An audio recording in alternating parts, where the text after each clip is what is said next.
সমস্ত শ্রমিক ভাইদের শ্রদ্ধা জানাই। আপনারা জানেন আজ মহান শ্রমিক দিবস। প্রতি বছর মে দিবস বা শ্রমিক দিবস হিসেবে পালন করা হয়। আগেকার সময় 1900 শতাব্দীর আগেকার সময় কলকারখানার মালিকরা শ্রমিকদের 16 থেকে 18 ঘন্টা কাজ করিয়ে নিত।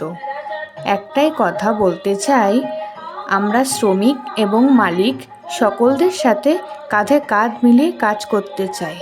আমরা চাই না শ্রমিক এবং মালিকের মধ্যে কোনো ভেদাভেদ থাকুক। শ্রমিকদের এত কষ্ট সহ্য করা যাচ্ছিল না বলে 1886 সালে রবার্ট ওয়েন শ্রমিকদের নিয়ে আন্দোলন করেন। 8 ঘন্টা কাজ, 8 ঘন্টা বিনোদন, 8 ঘন্টা বিশ্রাম। এটি হওয়ার পর শ্রমিকদের একটু নিস্তার হয়, শ্রমিকরাও একটু স্বস্তি পেল। তো আমি একটা কথা বলবো, শ্রমিক ভাইদের অনেক অনেক ভালোবাসা, অনেক অনেক অভিনন্দন, অনেক অনেক ভালোবাসা রইল।